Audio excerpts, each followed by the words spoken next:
of prayers, good and true. But it's sealed up tight and just no use to you. I am the interpreter. I interpret your dreams for you. I am the interpreter. I don't tell you what to do, but I interpret your dreams for you. I said call your God,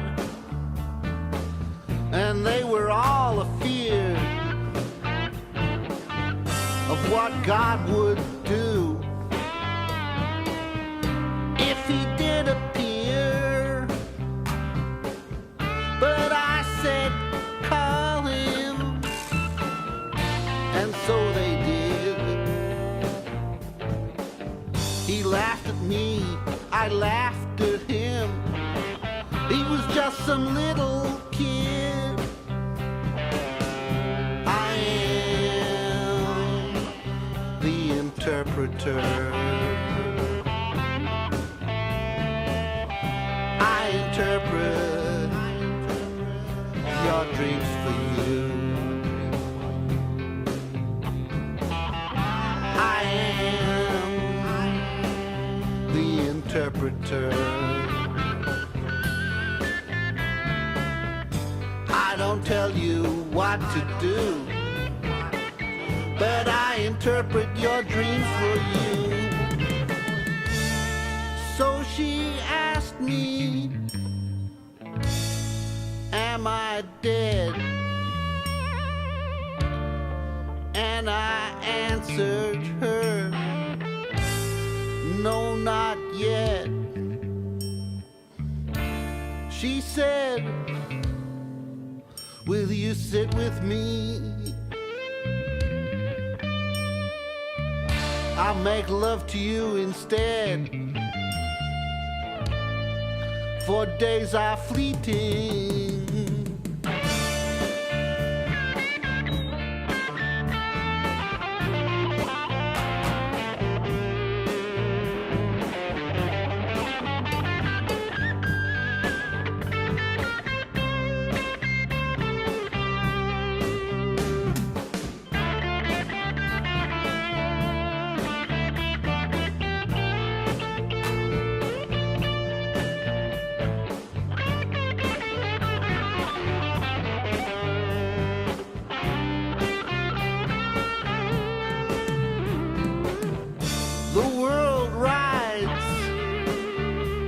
Back of a turtle. Some people believe that, but it's all just words. Lots of Buddhas too, and she lays out her pyramids. Do you want to make some money? Alas, I have no mendacity. I am the interpreter. I interpret your dreams for you. I am the interpreter. I don't tell you what to do, but I interpret your dreams for you.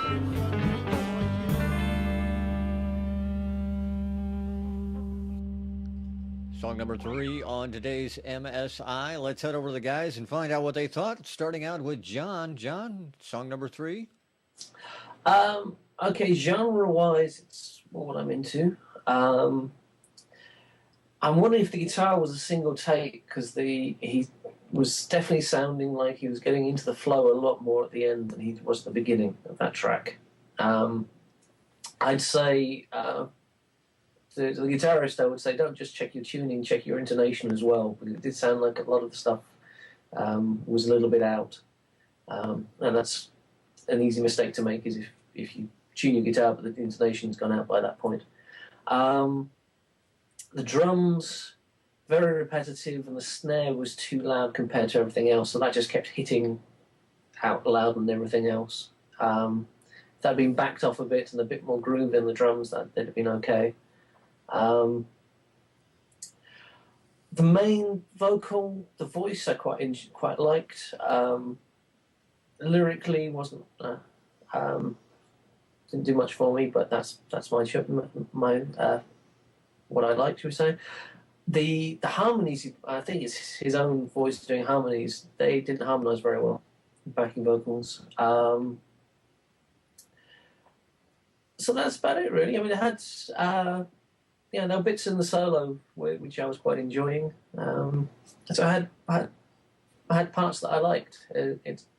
But it also needs work. All right, I appreciate that. Thank you very much, John. Let's head over to Ian and find out what he thought. Ian, thoughts on number 3?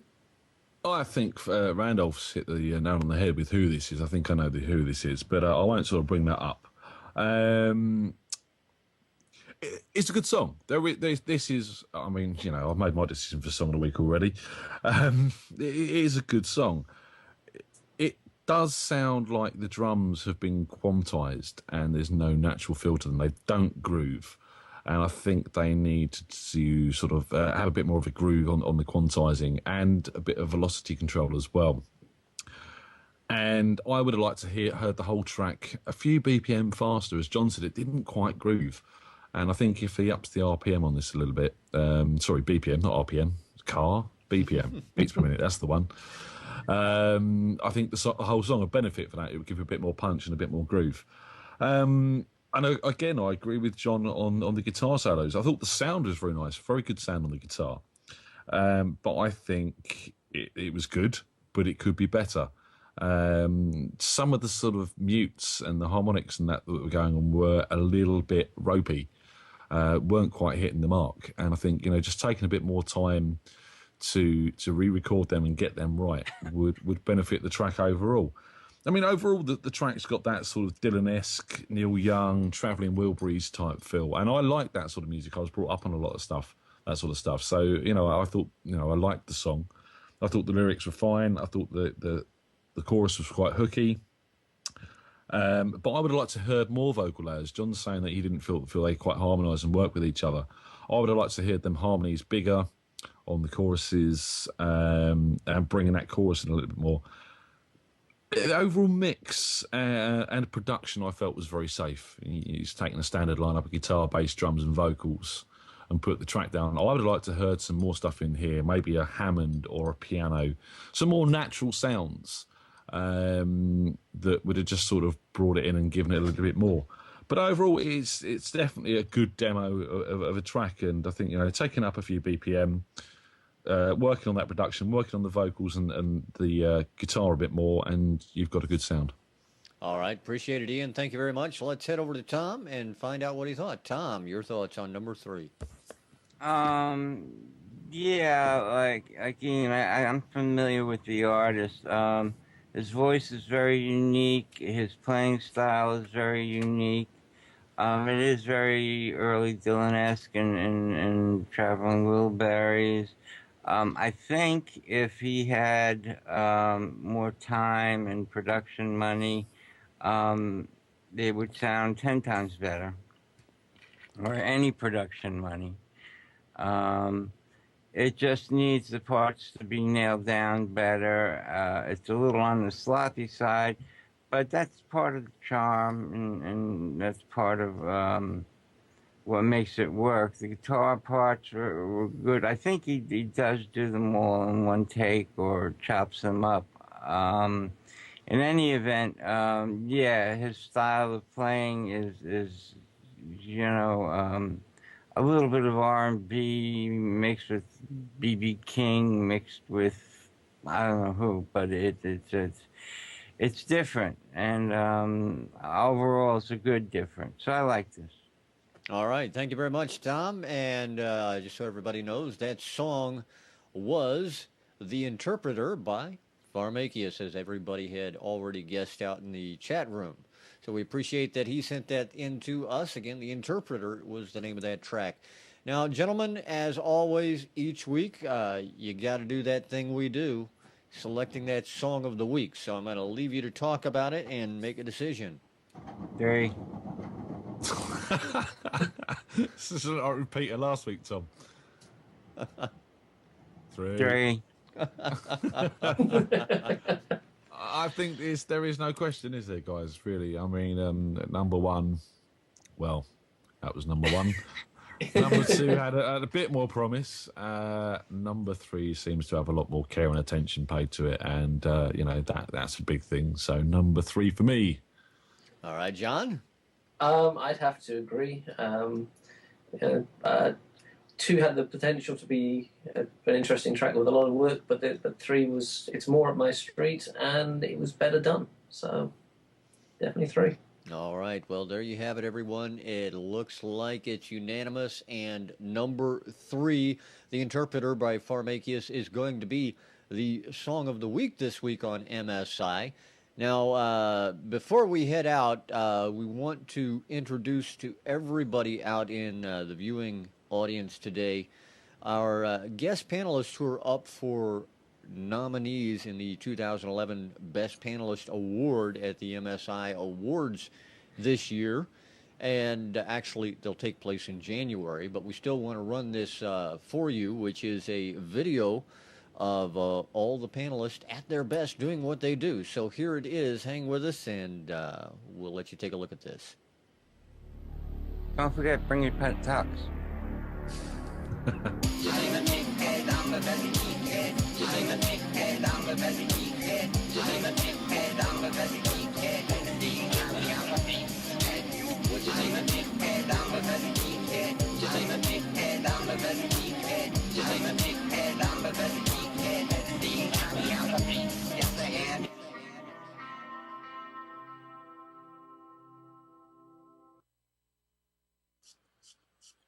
Entertainer's secret.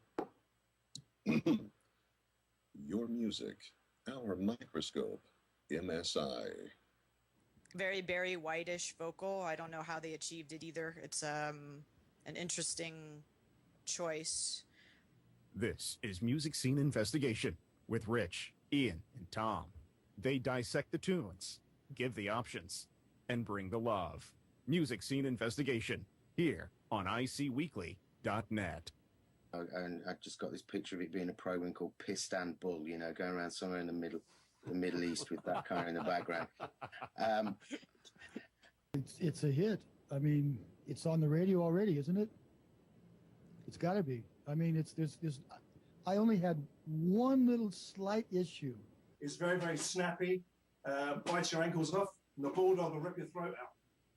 Wow, I'll tell you. It's also very British of you, darling. Music is sexual music, and sex meaning whatever you want it to mean. It can mean romance, it can be love, it can be anything you want it to mean. It feels like something that you would do drunk with your friends. I'm sorry. I did. It was forgettable. I'm sorry. I didn't. I mean, I wouldn't listen to it again. And my boyfriend's texting me right now going, "What's up?" I'm trying to tell him that I'm on this show. I was just thinking, by the time we get to the 3rd song, it's going to be mayhem, isn't it? Yes. Yes, the song didn't do it for me. And I think that you know, you guys nailed it when you said if you can find some samples. Wow. I was kind of hoping to have some time to think about that one, but you know, I don't know. I read it, but I can't. Jon Hodgson. Jon. Oh, Jon Hodgson, yeah. No question there. As far as the guitars go, I wasn't too offended by how bright they were. But yeah, it's a nice, comfortable feeling. Thanks very much for the invite, and I'd love to, down the line, on my 65th birthday, love to come back. There you have it. Those are our guest panelists for the 2012 Best Panelist Award, which will be taking place on the 15th of January, and we're definitely looking forward to that. We also have 12 artists, which are up for the Best Artist Award as well. So we certainly hope you head over to MSI's website, hit that contest link, and make your vote count. We really and you can listen to all the artist tracks on the awards page. So if you want to sort of brush up on who they were, you can sort of catch up with them there. Absolutely, that is very, very true. So definitely head over there, take a look at that, and make your vote. Now, John, we thank you so much for joining us again this time around. We certainly hope to have you back, and then you can tell us all the secret projects you're working on. I've just noticed John was wearing the same shirt as he was in the promo, and I think he's muted himself too. Sorry about that. Yes, hello. Yes, I only own 2 shirts, so. You wear the green one for MSI, obviously, because our colour is green. That's fantastic. That's absolutely it. But as far as secret projects go, well, non-secret one is that's the reason I'm looking to the side is I've just received an email with with this year's pantomime tracks on, so I'll be working on that. Excellent. Tell them to video it and post it to YouTube. I'll tell them to. That would be great. See what happens. That would be great. Yeah. So, but thanks for having me on the show. Always appreciate it. It's a ton of fun to have you around with us, and hope to do it again real soon. Don't forget to check out GeForce.com, is it, John? GeForce Software. GeForceSoftware.com.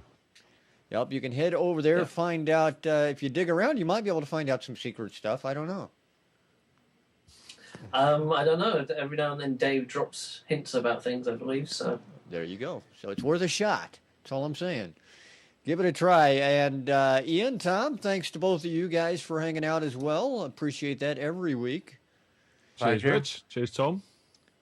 And to everyone out there, thanks for joining us each and every week like you always do.